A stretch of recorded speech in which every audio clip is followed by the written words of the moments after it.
awful darkness and silence reign over the great Grumbulian plain.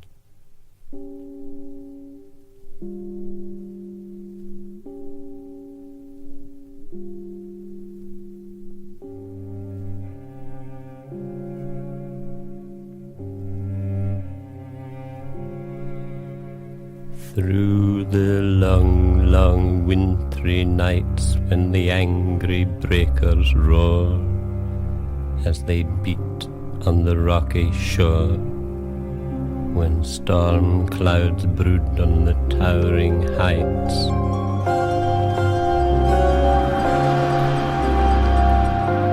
on the hills of the Chankly Boar,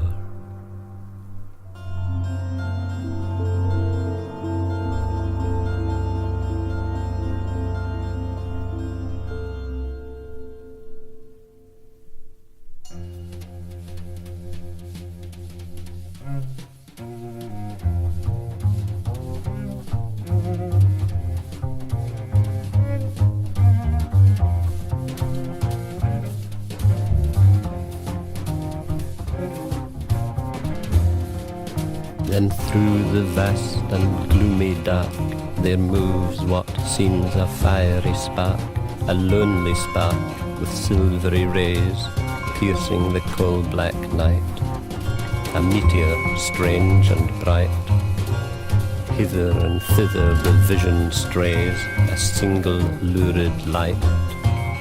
Slowly it wanders, pauses, creeps, anon it sparkles, flashes and leaps, and ever as onward it gleaming goes, a light on the bong tree stems it throws, and those who watch at that midnight hour, from hall or terrace or lofty tower, cry as the wild light passes along, the dong, the dong, the wandering dong through the forest goes, the dong, the dong,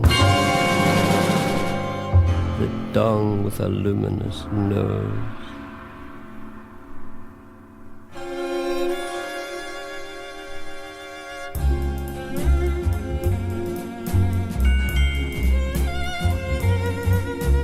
Long years ago, the dong was happy and gay, till he fell in love with a jumbly girl who came to those shores one day.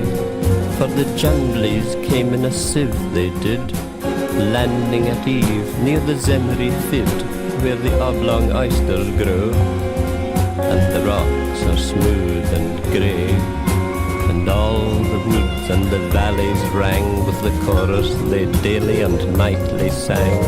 Far and few are the lands where the jumblies live.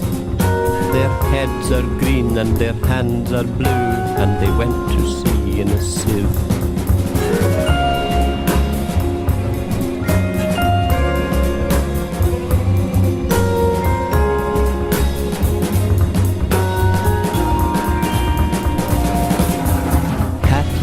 Happily passed those days while the cheerful jumblies stayed.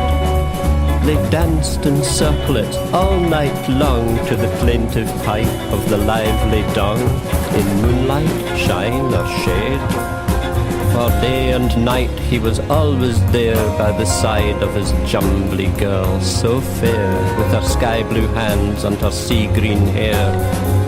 Till the morning came of that hateful day when the jumblies sailed in their sieve away, and the dong was left on the cruel shore, gazing for evermore, ever keeping his weary eyes on that pea-green sail on the far horizon, singing the jumbly chorus still as he sat all day on the grassy hill.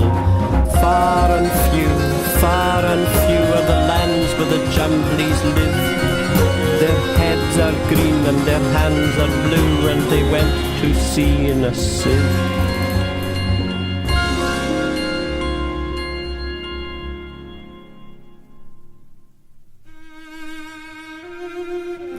But when the sun was low in the west, the dong arose and said, "What little sense I once possessed has gone quite out of my head." And since that day he wanders still by lake and forest, marsh and hill, singing, oh, somewhere in valley or plain, might I find my jumbly girl again?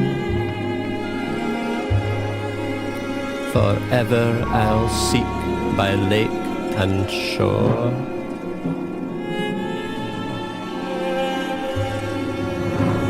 till I find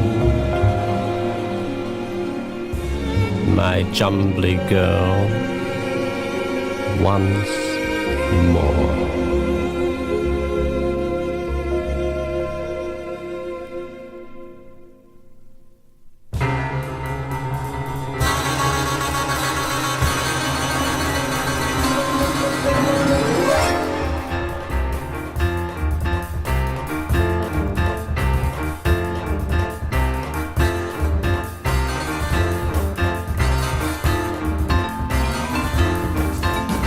Carrying a pipe with silvery squeak, since then his jumbly girl he seeks, and because by night he could not see, he gathered the bark of the twangum tree on the flowery plain that grows, and he wove him a wondrous nose.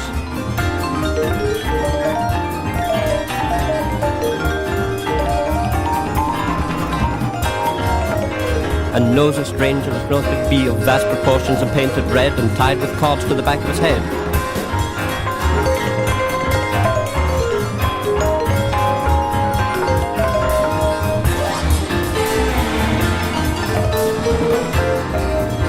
In the hollow, rounded space it ended, with a luminous lamp within suspended. All fenced about with a bandage stout, to prevent the wind from blowing it out. And with poles all round to send the light in gleaming rays on the dismal night.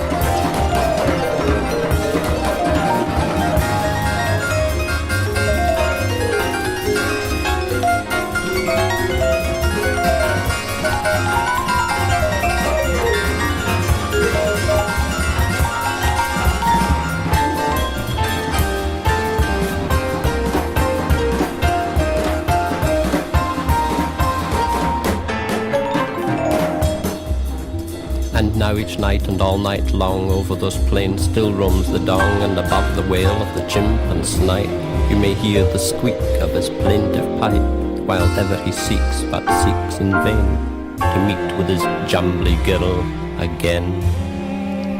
Lonely and wild all night he goes, the dong with the luminous nose.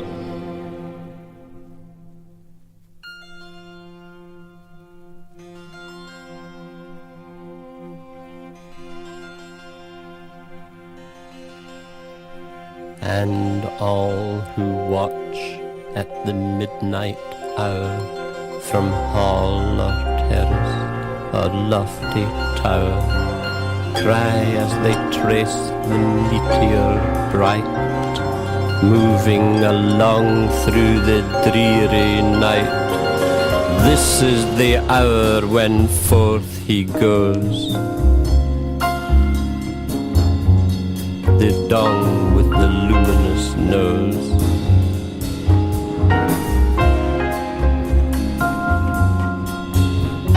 Yonder over the plain he goes,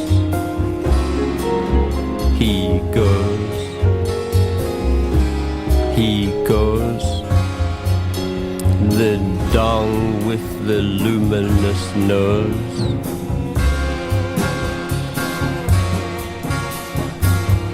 He goes, the dong with the luminous nose.